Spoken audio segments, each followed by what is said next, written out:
certainly not going to stand between you and dinner. So I'll be out of here in no time.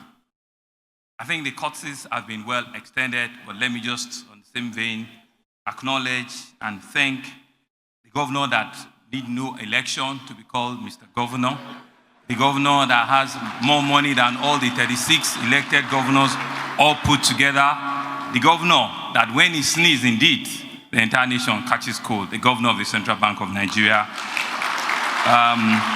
who indeed truly, really has paid for my dinner tonight.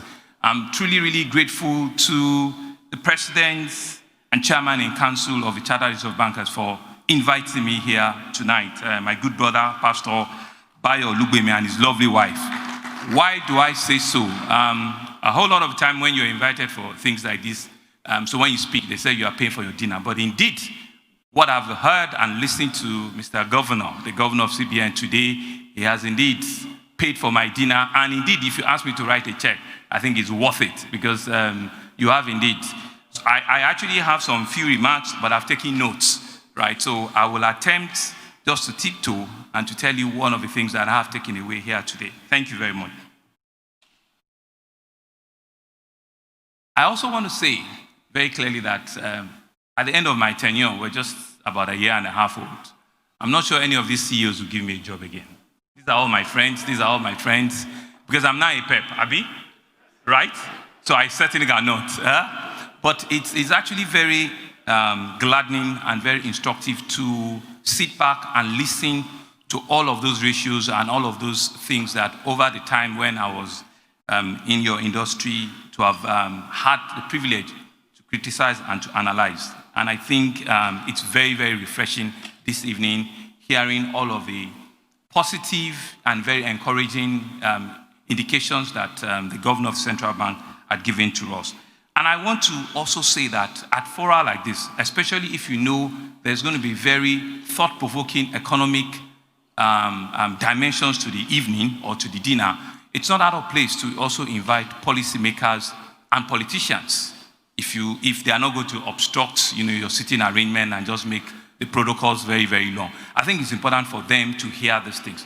At the minimum, if you cannot bring them in, the commissioners of finance or budget and planning need to sit at meetings like this, at dinners like this, where they can actually take note and see and understand, what the pulses of the main players of the sector are thinking through, so that they can plan and they can be on the same page, with you. And my notes are those. I will not attempt to analyze that note, but at least for him to say that, we've had stable growth after the 2015, 2016 for 12 consecutive quarters. We were on positive trajectory. I think that's very encouraging, and I want to commend all of those your efforts for all of those times.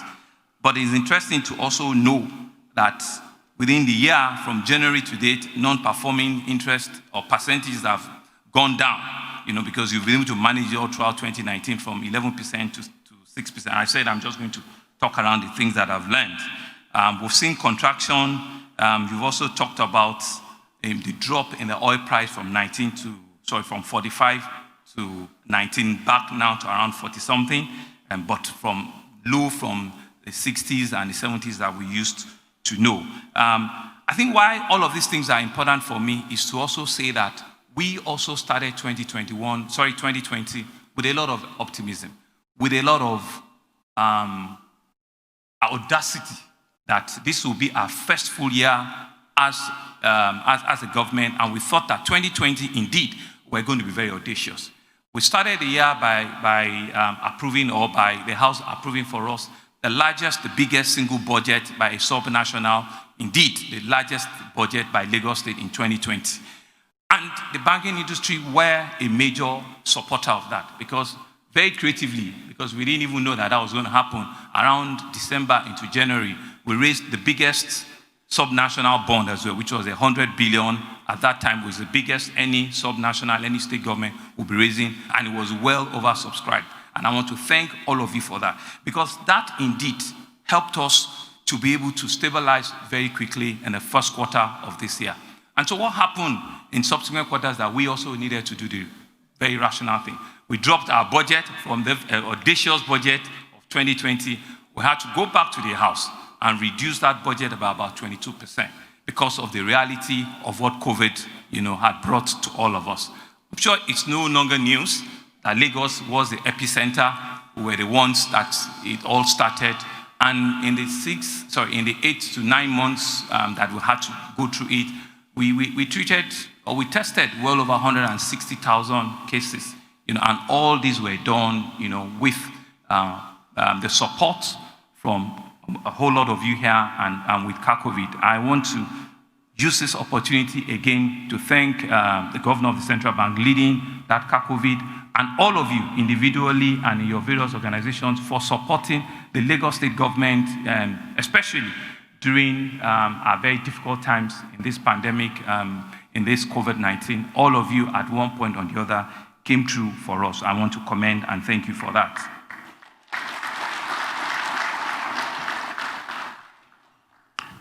Mr. Governor also mentioned, that Nigeria was not immune. We're not the only one that got a shock. Globally, there were recession. A country like India, for example, that has not had a recession in the past 26 years, actually went into recession this third quarter. I think they dipped by about 6%. India, that we all know, have been on the positive trajectory. But I think Governor also said, and this is where it's important for us, all of the opportunities, all of the very smart people in this room that you do so very well, the opportunities that the pandemic also has presented.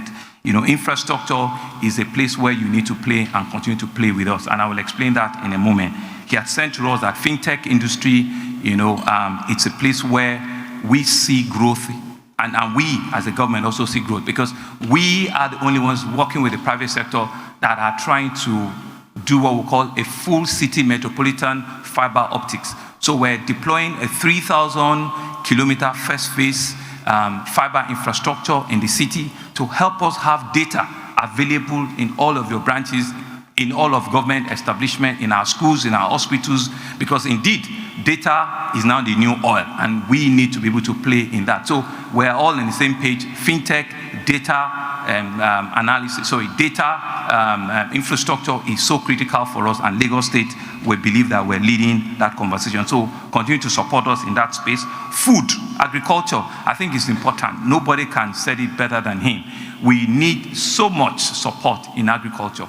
Lagos State, being the smallest in terms of land area, less than 0.3%, 3.5% actually, of the size of this country.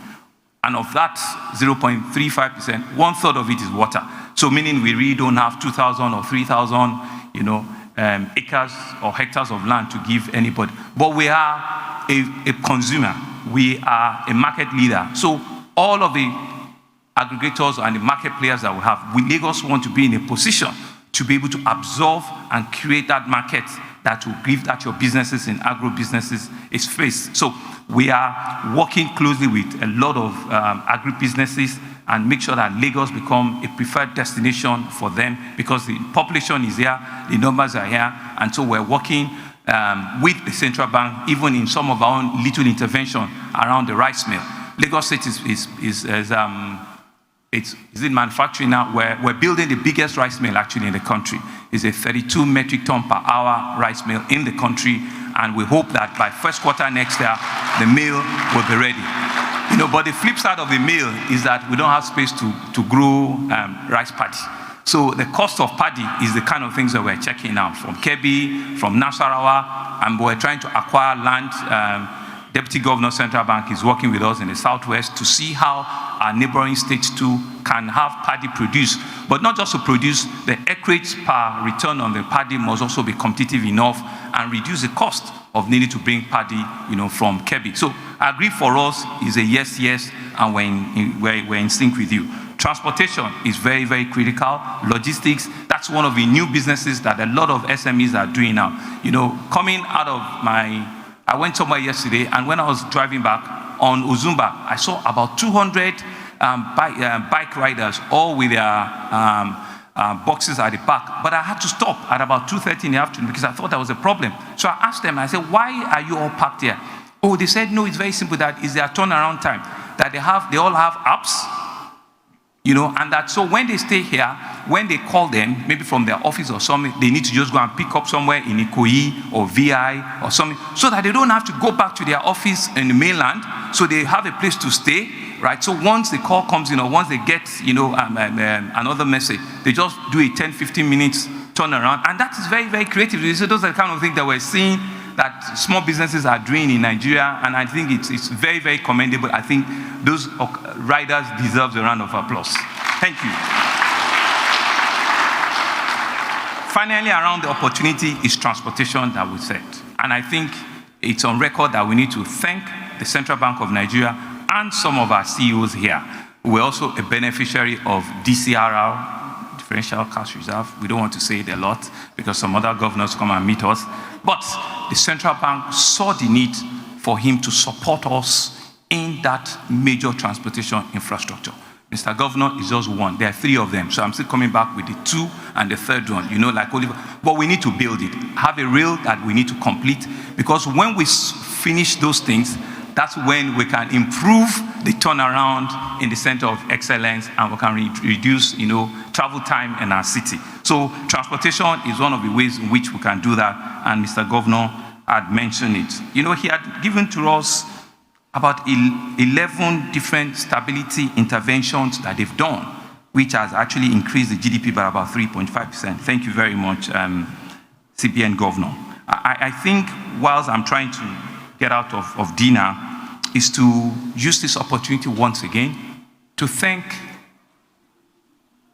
the banking industry for the support you continue to give to us in Lagos State as a government and as a friend to all of you. And the support is tremendous for the business and also the various supports that you've given us during COVID. But there's something that has also happened, even while we're coming out of COVID after like 10, 11 months, the NSAS issue. Unfortunately, a protest that we supported, turned out to have caused a great havoc on our land. And you saw again that Lagos became the epicenter, very unfortunately. But it's important for me to reassure you here. While some of your businesses were also affected, we want to say to you that the security of life and property will continue to remain a deliverable that we'll not shy away from. We'll be hard on it, we'll come out, and we'll ensure that we defend your investments. We do not hope and pray to have a repeat of what we saw last month. We have learned the lessons. We're not going to gloss over it or just assume that it's all well. We're engaging and we'll continue to engage. We need to take out the lessons and the learning from the incident and come out a better and a stronger state and a nation. And so for us, it was a clarion call. It was a call that we have taken very, very seriously. But it's important for me to reassure all of you here today that indeed Lagos will continue to remain safe. Lagos will continue to be a safe haven, both locally and internationally. And it's clear that with us working together and working collaboratively, we actually indeed can build a better, bigger, and a more resilient Lagos that all of us will continue to be truly, really proud of. As I close, the institute that has brought all of us together, the Chartered Institute of Bankers, I congratulate you on your 55th, anniversary. I'm just 5 months older than you, by the way. So I was 55 in June. But to say, reading through your core values, integrity, professionalism, innovation, and ethics, these are words that are very critical, are very needed right now.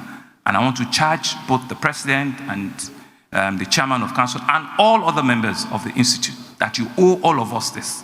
You owe your profession, you owe the institute, you owe the banking industry and everybody in the finance space to ensure that you uphold everything that you have written here. It's only by doing that, but indeed, not only the institute be growing to greater heights, the CBN will continue to do what it does best, and we, on the other side of public sector, will also continue to see you as a willing partner that will take Lagos, Nigeria, and indeed CIBN to greater heights. Thank you very much, and have a good evening. Thank Thank you very much, Your Excellency, the Governor of Lagos State, Mr. Babajide Sanwo-Olu.